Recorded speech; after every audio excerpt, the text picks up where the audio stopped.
आदाब, मैं हूं सफदर रिजवी। आप देख रहे हैं लाइव एक्सप्रेस चैनल। आपसे गुजारिश है कि इस चैनल को सब्सक्राइब करें, लाइक करें, शेयर करें और कमेंट करें। अब देखें एक अहम खबर। लखनऊ में एनडीटीवी के वरिष्ठ पत्रकार कमाल खान का हार्ट अटैक से निधन हो गया है। वे 61 साल के थे। लखनऊ के बटलर पैलेस कॉलोनी में रहने वाले खान लंबे समय से टीवी पत्रकारिता में थे। उन्होंने रात तक रिपोर्टिंग की और वे ठीक ठाक थे। सुबह उन्हें अचानक दिल का दौरा पड़ा और थोड़ी ही देर बाद उनकी मौत हो गई। कमाल खान एनडीटीवी में वरिष्ठ पद पर थे और पिछले 3 दशकों से पत्रकारिता कर रहे थे। एनडीटीवी के साथी पत्रकारों ने बताया कि गुरुवार शाम तक उन्होंने प्राइम टाइम की रिपोर्टिंग की। रात 9 बजे प्राइम टाइम शो को होस्ट कर रही नगमा ने बताया कि कांग्रेस के 150 उम्मीदवारों की सूची पर कमाल खान ने बात की थी। खान ने कहा था कि प्रियंका का ये फैसला लंबे समय तक असर डालेगा।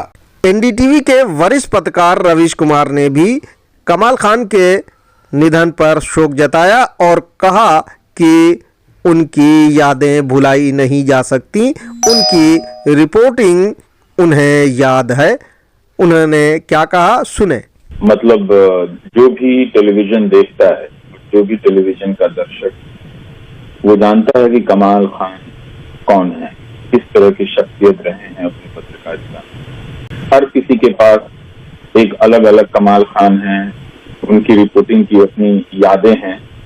उन्होंने इस पेशे में, जो अब बहुत ही खराब हो गया है और शर्मनाक पेशा हो गया है, आजकल टेलीविजन, इससे बुरा तो कभी इस दुनिया में कहीं नहीं होगा। इतना खराब टेलीविजन इस देश का हो गया। उसमें कुछ लोग हैं जो दिए की तरह टिमटिमा रहे थे, दिखाई दे रहे थे कि हाँ, यहाँ से भाषा, यहाँ से शराफत, यहाँ से शऊर, इन सब चीजों को हासिल किया जा सकता है। यहाँ ये सारी चीजें बची हुई नजर आती है। तो इस खराबे में, इस दलदल में, इस कीचड़ हो चुके न्यूज चैनलों की दुनिया में वो एक कमल की तरह कमाल तरीके से खिले हुए नजर आ रहे थे, जब हमारे बीच में नहीं है। लेकिन किसी को ये मुगालता नहीं होना चाहिए कि कमाल खान कोई सिर्फ माइक पकड़ लेने से, किसी चैनल में जुड़ जाने से कमाल खान बन जाता है।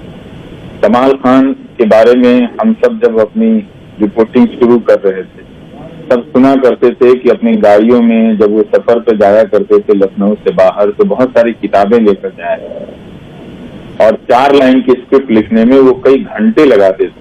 उन किताबों को पढ़ते थे, अपना रेफरेंस चुनते थे और बहुत मेहनत से वो 2 मिनट की स्टोरी बहुत इज्जत के साथ, बहुत लगन के साथ वो करते थे।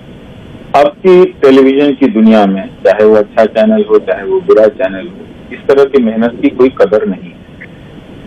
लेकिन ये सब कुछ सीखने की चीज है कि इस पेशे में बहुत से ऐसे लोग रहे जिन्होंने इस पेशे को खड़ा किया, जिन्होंने इस पेशे को देखने लायक बनाया। उनमें से कमाल खान बहुत ही एक मजबूत बुनियाद के रूप में है और इसके लिए उन्होंने अपने काम के ब्रीफ से आगे जाकर मेहनत, रातों को बहुत सारी किताबें पढ़ी, दिनों को उन्होंने बहुत समय से लगाकर उन्होंने लिखा और उनकी आप स्क्रिप्ट को देखेंगे तो पता चलेगा कि कमाल खान होने का मतलब क्या होता है। कि हवा में कोई नहीं बन जाता।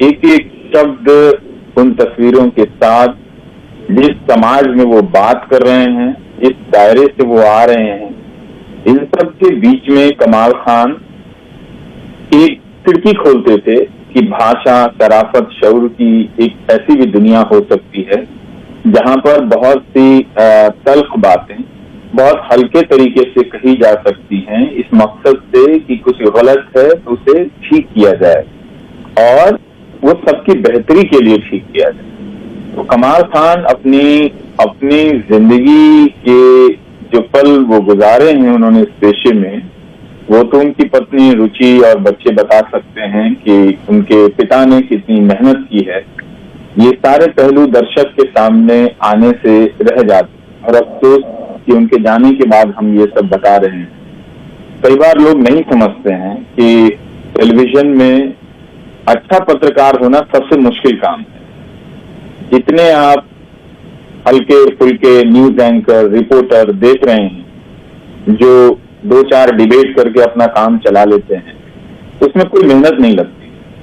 लेकिन कमाल खान ने जो रास्ता अपने लिए चुना वो सिर्फ मेहनत का रास्ता था और उसमें सिर्फ आप अच्छा हो जाने से कमाल खान नहीं हो जाते हैं। कमाल खान होने के लिए आपको बहुत मेहनत करनी पड़ती है, बहुत कुछ सीखना पड़ता है, बहुत कुछ जिंदगी में, अपने करियर में बहुतों को आगे जाते हुए देखकर उसे छोड़कर अपने काम में डूबना पड़ता है, तब जाकर कोई इस तरह की भाषा बना पाता है, इस तरह का दायरा बना पाता है।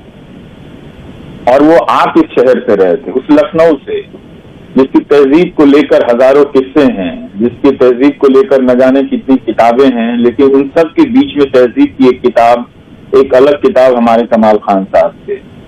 और आप उनकी हाल फिलहाल की भी रिपोर्टिंग देखिए तो पता चलता है कि काफी उम्र भी हो गई थी और वो अपने शरीर को काफी फिट रखा करते थे। बहुत अच्छी कई तरह की बारीक दिलचस्पियों के वो इंसान थे जिन्हें जिंदगी ने मौका नहीं दिया कि वो अपने काम के अलावा भी इन सारी चीजों को वो कभी सामने रख पाते, लेकिन उन्होंने बेहतरीन काम किया। देखें हाल ही में पेश की गई कमाल खान की एक रिपोर्ट। बीजेपी के 3 मंत्रियों और 7 विधायकों ने पार्टी छोड़ दी है। वो भाग भाग करके समाजवादी पार्टी में जा रहे हैं। अखिलेश यादव ने उनमें से तमाम के तस्वीरें ट्वीट कर उनका स्वागत भी किया है। ये एक सियासत पर्दे के सामने हो रही है, लेकिन एक सियासत पर्दे के पीछे भी है जिनमें कई तरह के पेंच और कई तरह की उलझनें हैं। वो हम आपको आज बताना चाहते हैं। बीजेपी ने 3 सर्वे कराए हैं अपने विधायकों और मंत्रियों की विनेबिलिटी के ऊपर कि वो ये चुनाव जीतेंगे या नहीं जीतेंगे। 100 में से कितने नंबर उनकी जनता उनको दे रही है, उनकी एंटी इनकम्बेंसी कितनी है। प्रदेश सरकार ने भी सर्वे कराए हैं और केंद्र सरकार ने भी सर्वे कराए हैं। गुजरात से भी कुछ लोग आए हैं जो 403 कॉन्स्टिट्यूएंसीज पर एक विधायक का सर्वे कर रहे हैं और बीजेपी के आला कमान तक पहुंचा रहे हैं। पार्टी ने पहले तय किया था, ऐसा कहते हैं कि 150 लोगों के टिकट बेदर्दी से काट दिए जाएं क्योंकि उनकी एंटी इनकम्बेंसी बहुत ज्यादा है। अब सुने एनडीटीवी की एंकर नगमा ने क्या कहा कमाल खान के बारे में। जो मैं कुछ लफ्ज मुझे याद आ रहे हैं और आखिरी कुछ लफ्ज जो याद आ रहे हैं वो ये कि उन्होंने कहा कि जो प्रियंका गांधी ने फैसला किया है इन महिलाओं को टिकट देने का, ये एक बहुत ही अहम फैसला है और इससे बहुत फर्क पड़ेगा। पर हाँ, ये जरूर कह सकते हैं कि एक बहुत बड़ा रिस्क है एक ऐसे माहौल में जहाँ पर चुनाव जो है वो धर्म और जाति की राजनीति पर ही होते हैं, और उसमें ये फैसला उनको कितना फायदा पहुंचाएगा ये हम नहीं कह सकते हैं, लेकिन बहुत ही अहम, बहुत ही जरूरी बात है।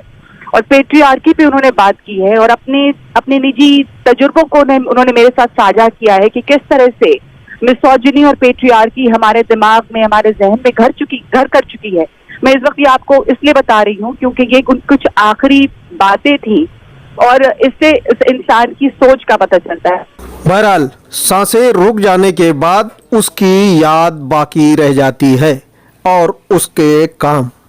अब हमारे सामने कमाल खान के काम और उनकी यादें बाकी हैं।